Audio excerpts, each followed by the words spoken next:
Welcome to the Girl Means Business podcast. I'm your host, Kendra Swalls.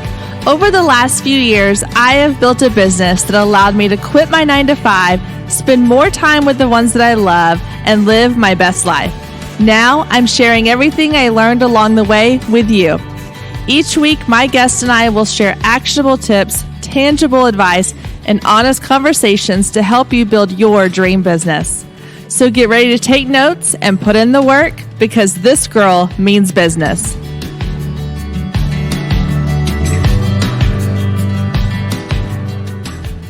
Hey guys, welcome back to the Girl Means Business podcast. This is episode 7, and this week I have an amazing interview with a virtual assistant, Jaclyn Leo. She is going to be talking with us about all the aspects of her business, how she helps business owners take things off of their plates so that they can focus on the aspects of their business that they really enjoy the most. I know for me personally, I struggled with this in the beginning of my business, trying to do everything, trying to be every role in my business, and it is exhausting. And there's a lot of things that you are going to learn about your business that are just not your expertise. So that's where virtual assistants and people who have expertise in other areas can really help you out. So today, Jaclyn and I are talking all about how she helps business owners run their business more efficiently. But before we jump into that, I want to remind you very quickly that if you have not left us a review, please go do so right now. Hit that pause button really quickly. Go leave us a quick review. Let us know what you think about the podcast, what you're loving, what you would like to see more of. I really, really appreciate it. All right, guys, let's jump into today's interview.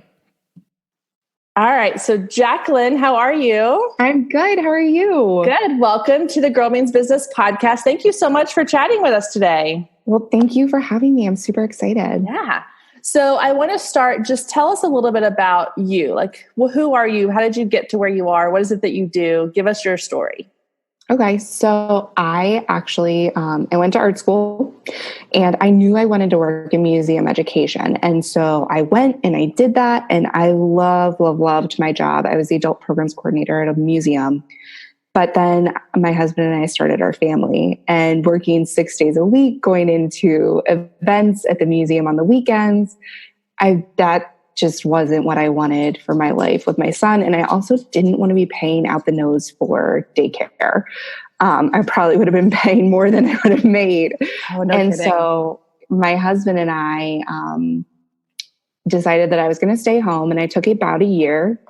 And I got to the point where I'm like, I love being home with my son, but I need something. I need something to do where I'm making my own money and, contributing. I'd worked since I was 14 doing, some job. And so I had the TV on one morning, and they were doing a segment about the top 5 jobs for stay-at-home moms. And one of them was virtual assisting. Oh, nice. So I dove in, and now over 5 years later, I'm coaching moms how to start their own successful VA businesses. How awesome. That's so exciting. Yeah. I think that is really, like, with people wanting to work from home and the ability to work from home now, like, that's such an in-demand job. So explain a little bit, like, what exactly is virtual assistant? Like, what does a virtual assistant do? Oh gosh. I know that's a kind of like asking a teacher what they do for a living, but just kind of give us like a general overview of how does a virtual assistant's job look? So basically what I did, and what I encourage the women I coach to do, is look at the skills you already have right now. And so when I initially started, I came from a totally different background. I never worked online before. And I just took my organizational skills, my event planning skills. There was some social media management in there and networking. And I was able to translate all that into supporting entrepreneurs. So like, I have a CEO that I've been working with for almost 5 years, or for the entire time I've been doing this. And I support him with his calendar management and his email management and implementing systems.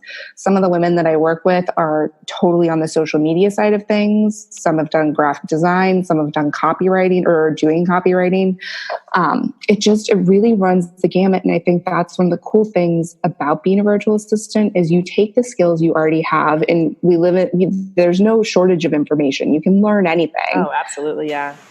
But you just take the skills you have and repackage that into supporting another business owner so they can operate in their zone of genius and you can operate in yours. Oh, that's so awesome. Yeah. And I hired my first virtual assistant this past year. Her name's Caitlin. That's so exciting. Oh, it's been so nice because I think as a business owner, you start off and you think, okay, I have to be able to do everything myself.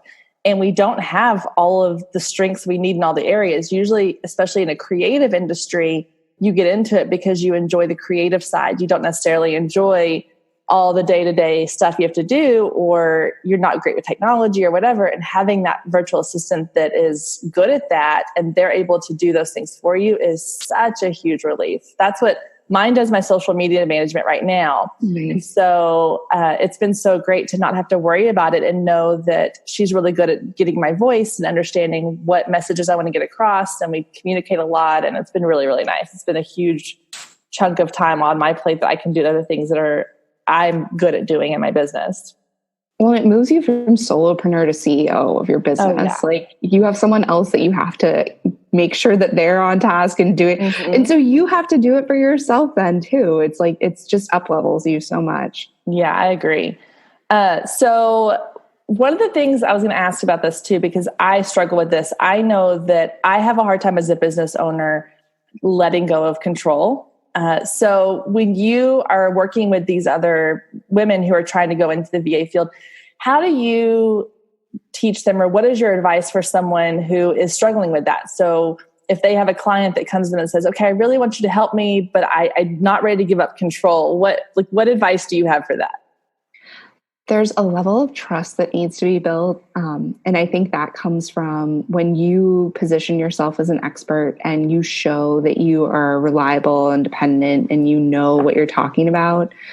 That's a huge piece of it. A lot of communication in the beginning when you're first onboarding a client, like talk to them multiple times a day on the phone, on a Zoom call, all that kind of stuff, because it makes it a little less virtual. I think that's a huge part of it. Is it's like, you can't just walk down the hall and make sure they're sitting at the desk and, ask them questions. But if you're over communicating, then that's a really great way to do it. And I think with the trust piece, it's having a professional onboarding process. And so with the women I'm coaching, this isn't a hobby business. Like a lot of people even when I first started, it was, oh, I can do this on the side, no big deal. Right. And then it's grown. And so the other piece that I really like to do is I'll say to the client, the business owner, what don't you like doing in your business? And when they start to think about that, and when they start to realize like, oh, I can hand this off to someone else and I don't have to push the boulder up the hill.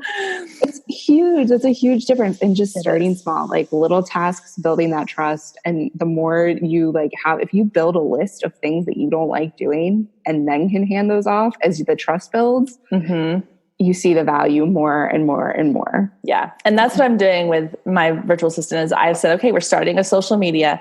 And then I have big plans. I have all kinds of things that I'm going to have her do in the future when I feel comfortable getting to that point. I think part of it for me is I like to know that I at least have some experience so that I can make sure, one, it's being done correctly, which sounds kind of controlling still, but I want to understand how it's working, that kind of thing, where I don't want to just completely hand it over and have zero understanding. I want to at least have a basic understanding before I hand it off to somebody else. So talk a little bit too about how you built your business. You said it started off as kind of a part-time hobby and then it just grew, and you're a mom, you've got 3 kids. So explain how you went from hobby to full-time while still being a mom and having those mom responsibilities. So I always say to my clients, I do this and do this work because I have my babies and they're my most important thing. I love being home with them. And it was honestly, so much of it is a mindset shift. There's a lot of, it's easier and less scary to have this as a hobby. And it's super scary to be like, oh, I'm a business owner and this is my responsibility and this is what I'm doing and other people rely on me.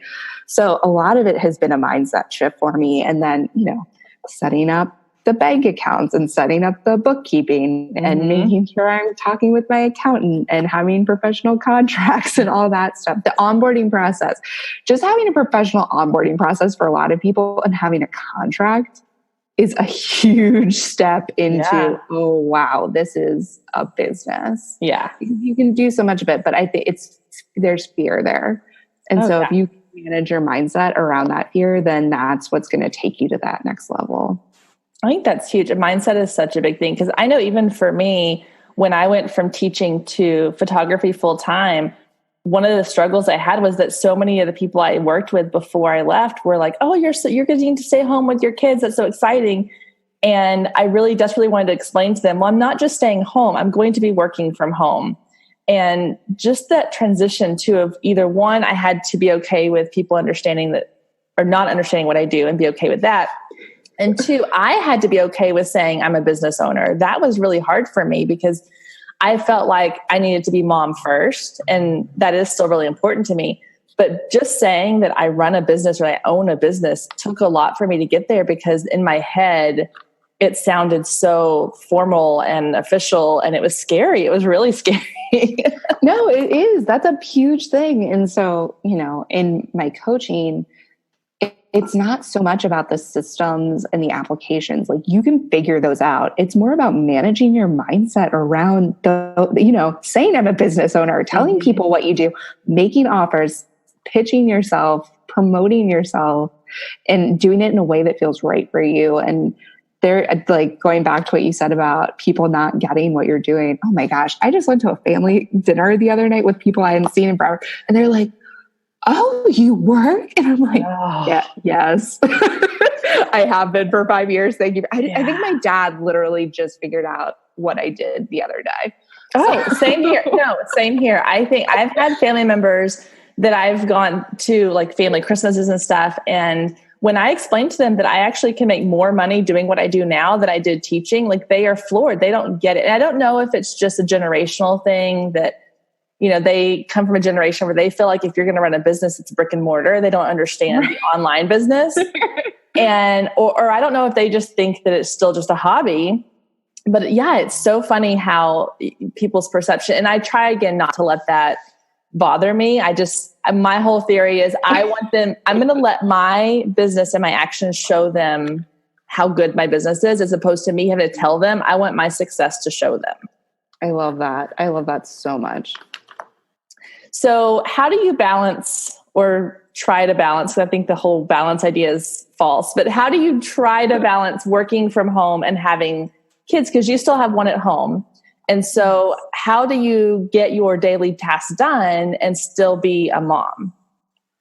So balance, I think most people have this idea that it's the scales are all receiving equally weight. And that is such BS. Yes. You're constantly, so like, I do yoga, and I just started going back to classes again. And you are constantly like readjusting, giving a little bit here, taking a little bit from there, realigning all that. And so it's a constant evaluation. And that's not to add more work to your plate, but it's just the awareness of, okay, so, my kid has a field trip, my kid's sick, my kid has an appointment, my kid has a soccer game, whatever. That's going to take my attention right now, not my business. Right. But then when it's nap time, or it's my kids are in school, or my mother-in-law or my mom is watching my kids, like, then that's full-blown business time. Mm-hmm. I think bringing in help when you can, like, we hired a housekeeper to come in once a month. It has been the best investment ever. She does in 3 days, in 3 hours, what takes me all weekend plus to get it deep clean. And it's like, that's one little simple outsource that I can do. And it frees up a weekend for me. Like, yes, that's worth more. That $135 is worth more in my business than it is, spending me cleaning all weekend. I 1,000% agree with that. Do you listen to Rachel Hollis? Not so much. No. I love her. So in fact, so every morning I try to exercise in some form or fashion, whether it's I go to the gym, or this morning after I dropped my little one off at Mother's Day out, I just went for a walk around my neighborhood because it's a really nice day here.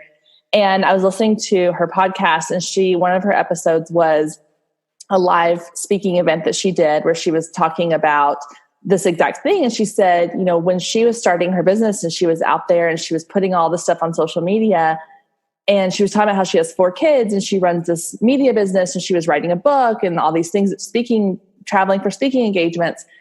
And she finally just said, like, someone asked her, how do you do it all? And she was like, oh girl, I don't, you know, and she got a lot of backlash for it. But I was like, you go girl. Like, she was very honest. She's always been about, she has full-time nanny help. She has someone clean their house. She has a personal assistant that helps her with scheduling and, you know, all these things. I think, you know, back in the olden days when people lived in tribes, it really was that tribe mentality. Everybody raised everybody's kids. And now it's this mentality that you're supposed to do everything yourself. And that is such BS. Like, there's no way one person can be this awesome, amazing mom, this great, amazing wife, and have this incredible business. It's just not going to happen all day, every day. No. And I think too, sometimes I was talking with a client about this yesterday, a coaching client. We get afraid to ask like our partners for help even. Yeah. And it's like, no, I can go and, you know, I can go and have a call and you can be with the kids, or you can unload the laundry from the washing machine and switch it over to the dryer. Like, you don't have to do it all. I think that we put that pressure on ourselves. Mm-hmm. And I know it's something I've been working on really hard. Like, hiring that housekeeper was a big deal for me, but it makes a difference. Putting your kids in a preschool program or a Mother's Day Out program, so you have some time. That's huge. It's good socialization for them. As long as you feel good, they're happy to see your kid when they walk in the door. Yep. It's clean. Like, do it. Why not? Test it out. Join a gym. Go use the gym and have the childcare, like something. And that's exactly what I do. You know, 3 days a week. That's the first thing after I drop my oldest daughter off at school. My youngest one, she's excited because they have amazing childcare at our gym. They paint her fingernails, and she's always like, the other day she goes, Mommy, my fingernails are naked. We need to go to the gym. So she helps to get mine are too, girlfriend. I know, right? But I think too, that's just, you have to have that away time. Like, it's good for them to be in a program or to go to a daycare for a little while, or go to, find another mom and trade days that you can watch with their kids. And for us, we're very lucky that we have my parents and my mother-in-law live nearby. And so if there are times when I need help, one of them can usually help. And I know personally for me, it's been me getting over the fact that I can ask for help. And that doesn't mean that that I'm not capable of doing everything or that I'm less than. It just means that I need a break and I need help, and that's okay. And so I'm getting better at asking for help. But as my youngest one gets older, I've already decided I'm going to have to put her in something a little more full time because my business is growing. Mm-hmm. She's more demanding as she gets older. She wants more attention. And it's going to be better for both of us if we have that designated time of, okay, this is your time to go to school and be with friends, and it's my time to work. Well, I just signed my second guy up for 5-day, half day next year. So he'll go every day, half day, which, he comes home in the afternoon, has his quiet time. So I still have more time there. And it's just going to be so good for him. Mm-hmm. After talking with his teacher this year. He's only in 3 half day this year, but we need support too. I think that's, it's okay to have support. You wouldn't have a structure built with like a beautiful, tall, giant building without support. So why do we think that we can do without it too? Exactly. That's so true. So I was checking out your website earlier, and I just love your messaging. I love how you speak to moms because it's so true. I think that, it's such a struggle when you have kids. I never thought I would want to be a stay-at-home mom. I always said, no, I love working. I need my adult conversation every day. I need to be away from the house. And then that first little baby came along and I was like, oh, well, crap. And I identify with that a lot. Yes, exactly. And so I love how you, on your website, you speak to women, you say, you can have this time with your family and let me show you how. So, well, before we get to the next question, I do want to go back to the whole, like, leaving your full-time job, because we talked about this a little bit before we started recording. Yeah. So you and I both, we had full-time careers before this, and we spent a lot of time on education and things like that. So I know for me, time and money, yes. So for me, it was the bachelor's degree and then the master's degree. And it was several years of college and going back to school in the evenings and paying for all of that. And then just to turn around and walk away from that, the guilt behind that. So tell us a little bit about your side of that. What did you do before this, and how did you feel walking away from that? Or how have you dealt with that guilt? So like I said, I went to art school, and it was a private art school. Micah, if anybody knows, I loved my education. It was I learned so much. And I struggled for a long time once I, realized I wasn't going to go back, that I'd be paying so much in daycare fees. And I even asked my job, because I worked in a museum. I was event planning for the adult visitors of the museum. And I loved that job. It was a great job. But I asked, I was like, hey, could I work maybe a couple days from home, thinking to save on childcare costs and to keep the job? Yeah. And the HR department said, no, that's not an option. And so I did. I struggled a long time with, oh my gosh, my parents, my husband, I just paid all this money for this education. I'm not using it anymore. What am I doing with my life? Right. And the switch that happened was when I realized I couldn't be working another part-time job, doing what I'm doing, making as much money as I'm making, and still have this opportunity to be with my kids when they're little, because that was important to me. It's, it's different for everybody, but I grew up, my mom stayed home with me, my husband, his mom stayed home with him. It was just the way we wanted to do. And it's just like you said, when you see that, it's like, I cannot leave you. I love you so much. Yes. I made you my little person. And it was just a mindset shift of, I am where I need to be right now. Yeah. And what's cool is looking back, like I get to be home making art activities with my kids. That's a big part of our life. And I'm, it's informed, all those things have informed where I am now.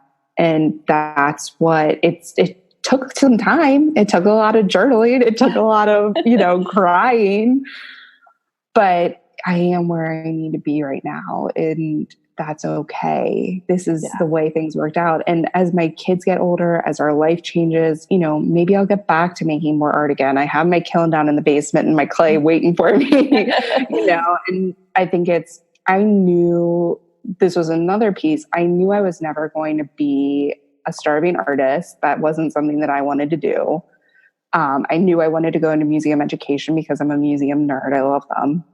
But I can appreciate and utilize my skills for something that's just solely pleasure-based rather than depending on it to make money. Right. And so that's another part of the shift that happened. It's taken a lot of mindset work, I think, is what it comes down to. Again, I'm a huge proponent of the mindset work. I think that's so undervalued. It is. It really is.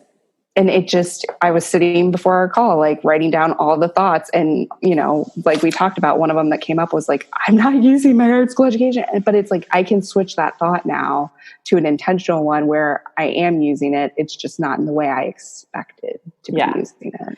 Well, and I think too, one thing that, again, the mindset thing is what came to me. It was this like aha moment, was that everything is temporary. You don't know. And I'm such a planner. I've already I'm looking at my kids, graduations, high school graduation. No. She's 7.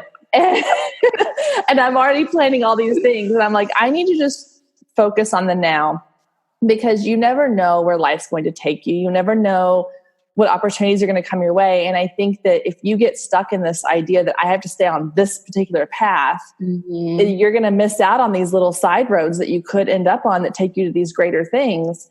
And so I know for me, I left my teaching career with the idea of doing photography and photography only. But then that led to mentoring other photographers, and then eventually led to educating other business owners. And who knows where it will take me. I'm willing to explore that. So I believe there's a purpose for everything. There's a path that brought you to where you are. And there's a reason that path was designed the way it was, because at some point I like to believe at some point we'll look back and go, oh yeah, now I see how it all worked together. And that's part of the cool thing about life, is that seeing how all these pieces kind of come together in the end to make something really beautiful and amazing. Well, and it's like looking back at, the HR lady telling me like, no, you can't work from home. Here I am making as much as I made at my job, working from home part-time, not 6 days a week, paying for daycare. That's looking back at it now. At the time though, it was hard. And I think giving yourself some grace to feel those feelings is a part of it, because we suppress our feelings all the time just because we don't want to feel the uncomfortable stuff. And it will work out. Like you've already gotten to here. So you're going to keep going and just enjoy it as much as you can. Yeah. So let's talk a little bit about what it is that you do to help women create this business that they can work from home. So what is it that you offer? How do you help them? What advice do you give them? So I offer a 5-week one-on-one coaching program to help you launch your online business. So we work together for 5 weeks and we figure out what your niche is, who your target audience is, your marketing plan, how you are going to create this professional business, the foundation for it so that you can scale. The goal is during those 5 weeks together, you're getting at least one client. So you have a business that you can grow from there. And I think, kind of like we talked about, virtual assisting, it's such a broad space right now where you could be doing one-off tasks for a client that take you an hour, or you could be building, a whole entire marketing plan for a client if that's what you are into. It's just really, it's a broad field that there's so much demand and there's so many opportunities. So we work on your mindset around that, because a lot of people come in and they're like, I have no virtual experience. Yeah, neither did I, the art school student who worked in museums when I started. And you shift that into, it's the business owner mentality, and this is how we're going to do it. And then the client thing, like finding clients, how to find clients. Yeah. There's no one out there. Yes, there are. Yeah. There are a ton of people out there. That's why I see 12 posts a day from one group. Yes. And that's not the only way to do it. But I wish that I had this program when I initially started, because I can only imagine how much further along I'd be, or faster, I guess. Right. But having the one-on-one piece, it's the accountability, it's fun. It makes it so much more fun to be doing it with someone and knowing you're not alone. Going back to the tribe thing, you don't have to do this alone. You can really grow your business with the support of someone else. Well, I love what you said about you created something you wish you'd had when you were doing this. I think that is sort of that X factor when it comes to creating something or designing something like what you've done, is that it's all about creating what you feel like is missing in the world, or creating something that you would personally have used when you were starting out. I think that's really amazing. So I was asked this question the other day. I had a high school student who was thinking about being a photographer. So she sent me some questions to answer for hers for a class she's doing. And one of the questions she asked really got me thinking, and it said, is there anything about running your business that surprised you? Was there anything about starting your business or doing what you do now with the one-on-one coaching that you didn't expect to be part of your business, whether it's good or bad? Is there anything that surprised you?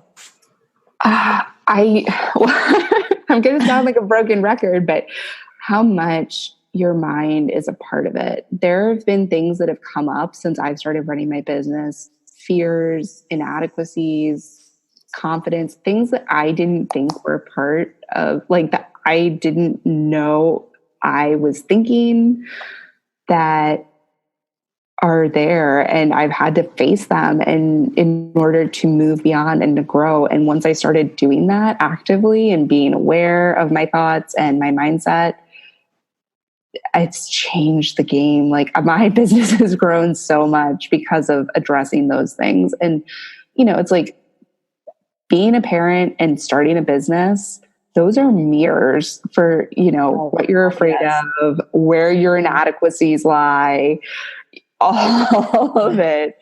And it's to do both at the same and to see it's really cool and really scary at the same time. Yeah, I love absolutely. it. So when you were doing all this mindset work, was it just stuff you were doing on your own? Did you have a resource you were using? Were you going to a therapist? I've been working with coaches. Okay. It's invaluable. It is invaluable work to, and there's a lot of people who offer free sessions to initially, they may be mini, but I think that having someone to be held accountable to kind of who's further along than you, who can show you this is the way, that makes a difference. And it's not so much that someone's telling you what to do. It's more they're giving you the tools to question things and to believe in yourself and your truth. Like, what to do. It's just your mind drama gets in the way. Oh God, all the time. That's one of the things and that is the biggest struggle. People ask me all the time about my business and how did I do certain things. And I can give them all the roadmaps, all of the steps, do A, B, and C. But if your mindset's not in the right place and you're dealing with your own fears and insecurities and all those things, it's going to get in the way, and you're not going to be able to do the same things I did and have the same successes. And that's just, it's a huge. Or if you're not dealing with them, Oh yeah, absolutely. Well, and I didn't realize, I would hear these people talk all the time about, well, are you afraid of success? I was like, well, that's crap. I'm not afraid of success. Bring it on. I want all the success. But then as my photography business started growing, I found myself pulling back a little bit, and I was doing that work. I was doing the journaling. I was, all this mindset work. And I started thinking, why am I doing that? If I hadn't been doing the work, I wouldn't have realized it. But I had to really question, what am I afraid of? And that's the hard part, is that fear. Oh my gosh, fear is the worst thing ever. It's the worst, and it's the best thing ever.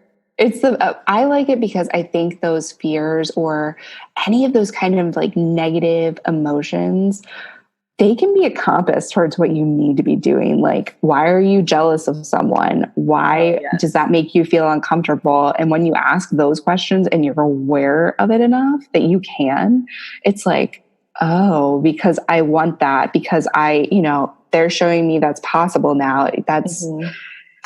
It's powerful stuff. And it's just, it's so powerful. This is going to sound so cheesy, but so last night, my husband and he came across these videos on Facebook from Will Smith, and it's Will Smith's bucket list videos. I don't know if you've heard of these. I love Will Smith. I love him. He's so incredible. I love listening to his like motivational posts and stuff, but he has this video series he's just posting, and I don't know how many he has out, but it's the Will Smith bucket list. And in each one, he does something that he's afraid of. So like the ones we watched where he went swimming with sharks. He ran a half marathon in Cuba with only 3 weeks notice. And he did stand-up comedy opening for Dave Chappelle. And so obviously these are like amazing things that not everybody gets to do, but through each of them, there was this underlying current of fear, and how he realized he was coming up on his 50th birthday, and he was like, he's like, I've accomplished all these things in my life, but I still have these fears. And he's like, and those fears were kind of eating away at me. And he's like, when you are able to overcome a fear that you've had for such a long time, it's so freeing. And that doesn't mean it's not replaced by another fear, because there's always going to be something you're fearful of. He's like, but conquering those fears, he said, it just opens your eyes to everything else around you. I think it was in the video where he was diving with sharks, and he, up until the point where he actually got in the water, he was like, what am I doing? Like, this is insane. Like, he's diving with a guy who'd been attacked by a shark and lost like an arm and a leg, and like, not really encouraging, not really the guy you probably want to dive with. No. Oh my goodness. They show that he gets down there, and they basically said, like, you don't have to interact with the shark unless you feel comfortable. And they show the video, and after a while, like, you see him actually reaching up and like touching the shark and like pushing it away. And I mean, this is like a 700-pound creature coming at him. And he gets in their own environment. Exactly. You are invading their environment. And he gets back up to the surface, and he's talking about it. And he said, it was the most incredible thing. He said, the whole time we're sitting out here, and all I could focus on was the fear of those sharks. He's like, and now I feel like my eyes have been opened to the beauty around me. He's like, now I can focus on this gorgeous location I'm in. They were in the Bahamas. He's like, I can focus on the people I'm with. I can focus on the sun setting. He's like, before that, I was just solely focused on the fear. And when you remove that fear, your eyes are open to everything else around you that's amazing. And I think that's so true in our business as well. When you're afraid of something, it's like that's all you focus on, and you lose sight of all the other amazing things that you could be doing or that are happening in your business. So of all things, I got business advice from Will Smith. No, I think it's for me. So like you mentioned him running the half marathon or whatever. I just signed up to run a 5K, and mind you, it's good for you. Long ways off. But growing up, it was like, oh, you're not a good runner. Oh, you're not. And so these thoughts have been replaying in my head, and there's an element of fear there. But I'm like, all right, this is going to be my year where I'm challenging my beliefs about myself. And it's facing those fears. It's saying, what am I afraid of? Like, why am I afraid of this? Why do I think this about myself? Oh, I'm not a business owner. What if I am? Oh, I'm not a runner. What if I am? Yeah. Oh, I'm not a coffee drinker. What if I'm not? I gave up coffee like 40 days ago. Oh. And so I'm like, I did it though. I did it. And you have the opportunity to do it. And I think not taking that opportunity or that chance, if it's something that's been on your mind and your heart, why waste it? Why waste that chance? Yeah. My motto right now is, if not now, when? Yes. Because I'm horrible about saying, well, someday. And then a destination addiction. Exactly. Yes. And I kept thinking, oh, when I lose the weight, oh, when my kids are in school, oh, this and that. And so I kept waiting for these other things to happen. I said, you know what? No, if not now, when? So that's kind of my motto in life right now, personally and professionally. And yeah. Okay. So last question I want to ask you is, what would be your best business advice? So for someone who is just starting out, a mom sitting at home listening to this thinking, I want to be home with my kids. I want to have that opportunity. I want to do something. What's your best advice for them to get started? Don't get stuck in procrastination and information stagnation. And I think there's an element of just ripping off the Band-Aid and diving in. The resources are out there. You will never be without information. We have plenty of information. Get support if you need it. That's what coaches are for. That's what household help is for. That's what childcare is for. And just do it. Just do whatever's been on your heart. And if you manage your mindset, you can be successful at it. There's no reason you can't. And whatever reasons you're telling yourself right now, because I said that, they're BS. I agree. Absolutely. Well, thank you so much. And I'm going to link to all of your website and social media sites in the show notes so that everybody can find you and go check out your work and get in touch with you if they want to learn more about being a virtual assistant. Thank you so much for joining me today. I love chatting with you. I'll talk to you soon. All right. Sounds great. A huge thank you to Jaclyn for doing this interview. It's one of my favorite things about doing this podcast is that I absolutely love connecting with other women.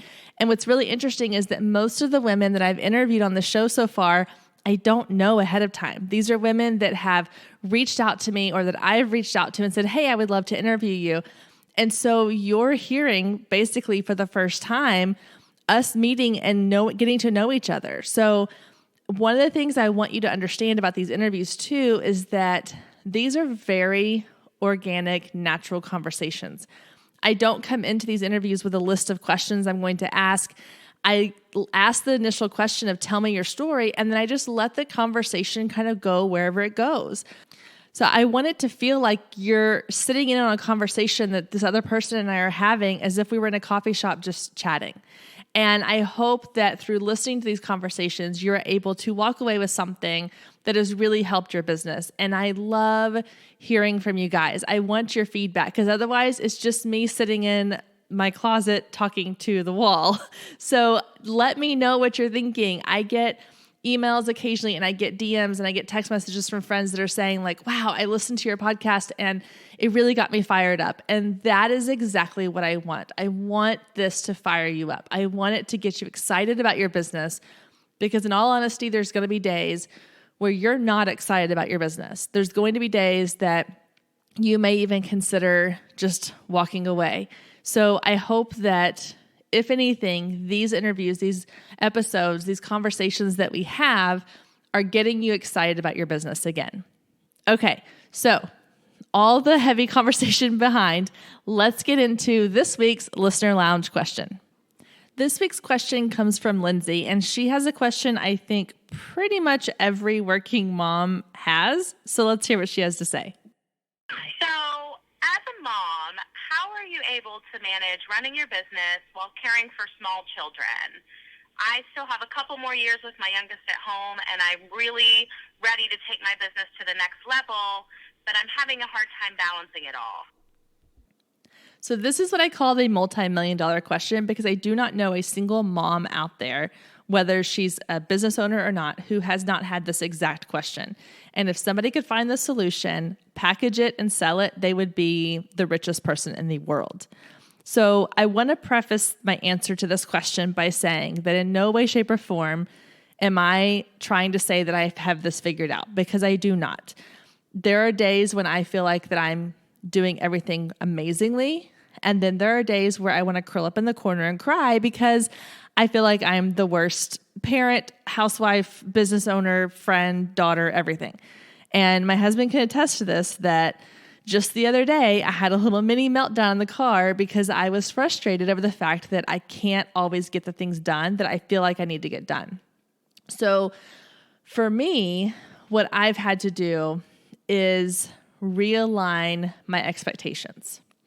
So if I know that there's no way that I am going to be able to have a perfectly clean house, there's no way I'm going to be able to get up at 5 a.m. and fix these elaborate lunches for my kids, that I'm going to have every single thing in my business done and it's going to run smoothly and perfectly, and I'm going to be out doing all the things I want to do, and I know that the laundry's not going to be done, and I'm not going to be at the park all day with my daughter. Like, I just know these are not going to happen all on the same day. But I do know that they can happen separate from each other. So for example, if I know that, okay, today the house is a complete disaster, and that's okay because my daughter and I have been playing, in the fort we built in the living room all day, and it's going to be a really great memory for her, that's fine. If tomorrow I spend all day on my laptop editing photos, putting together podcast episodes, answering emails, marketing my business, all those kinds of things, and everything else falls to the wayside, that's okay. If I just get to the point where my house is driving me nuts and I shut down everything else to spend 3 hours cleaning and doing laundry, that's okay. So I've just had to give myself some grace. And again, this is easier Sundays than others, but I've had to realign my expectations to line up with what I know is actually possible on a regular day. And then anything above and beyond that is a bonus, and it just makes the day better. The other thing that's helped me with this is creating a must-do list. Each day, I try to create a list of the things that I have to get done that day. And so that way I know how to stay on track for the day. Because my biggest problem is that I tend to sit down at my laptop during nap time or the short amount of time I have during the day to get work done. And I get distracted by things I don't need to get distracted by. And then I look up and I realize it's 4:00 and I haven't done anything today. And so having that list that kind of lets me know I need to do X, Y, and Z today, once those are done, then I feel like, one, I've accomplished what I needed to accomplish, and two, I can now go on to other things. So start making a list of the things you need to do. And this can be a mix of business and personal. So for example, last week I had both my girls' birthdays.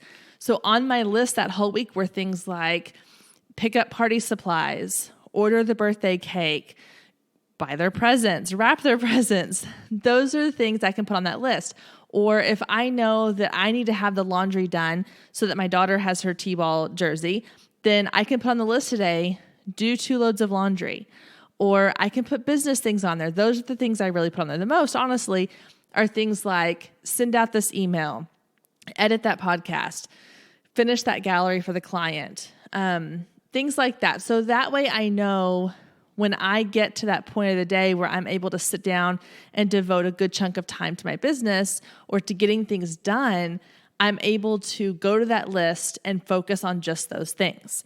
It also helps me because I really love checking things off my list.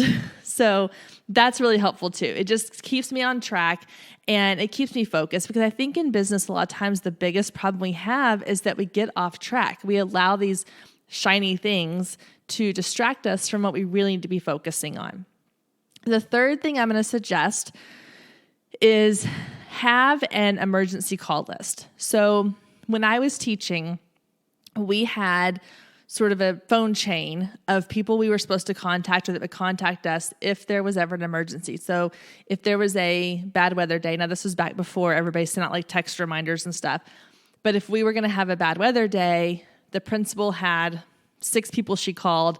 Those 6 people all had somebody they were supposed to call, and then you go down the chain. And I like to have something similar like that for my own personal life. So with me having my little one at home, if something comes up and I'm like, oh my gosh, I cannot get things done today with her here with me, I need 3 hours, 4 hours, whatever it may be, of just some quiet time. So I have people I can call, and I have a plan in place of what I want to do. So I call my mom, my mother-in-law. I've got neighbors nearby that are home during the day I can call. I've got friends that my kids go to school with I can call. I think having that support system around you is really helpful. And it also means you have to be okay with asking for help. I'm terrible at this. I know I need to be better at this, because there are days when I allow myself to get overworked and overfrazzled when I could have easily picked up the phone and said, hey, can you come watch her for 2 hours while I get stuff done? And so be okay with asking for help and have a list of people you can go to that are going to want to help you out, because people really do want to help you. You just have to be okay with asking them to help you. So I know that's not the magic answer you probably were hoping for, but I hope it gives you some tips on things you can do. I know that when you're trying to grow your business, the other thing I will say about that is that you also have to understand that this is a moment in time. So I'm sure if you're like me, you are doing this business so that you can be with your kids on your schedule and on your terms. And if your kids are going to be going to school in a couple years, you're not going to get this time back. Your business can grow slowly over the next couple of years. And then once they're in school, it will take off because you'll have all that more extra time. But you can't go backwards. You can't get this time back with your kids. And that's something I have to remind myself of on a daily basis almost, because I have to remember that while my business is something that's really important to me and I want it to be as successful as it can be, and I have all these huge grand ideas for it, I also have a 3-year-old little girl and a 7-year-old little girl who are looking at me and going, let's go play. And it's all about balance. And it's not always easy, but it can definitely be done. So again, I hope that helps in some way, shape, or form. And I'm already getting teary-eyed talking about it, so I'm going to stop right now. Okay, thank you again for tuning in to another episode of the Girl Means Business podcast. It really does mean the world to me. You are the reason I do this every single week. And a huge thank you to all of you who have reached out to me and let me know how much you're enjoying the podcast. Don't forget to click that subscribe button and then head over to iTunes and please, please, please leave me a quick review. Let me know what you're enjoying. Let me know what you want to hear more of. And I read every single review and they absolutely make my day. So thank you so much for those of you that already done it. And if you haven't, go do that right now. I will see you again next week, same time, same place.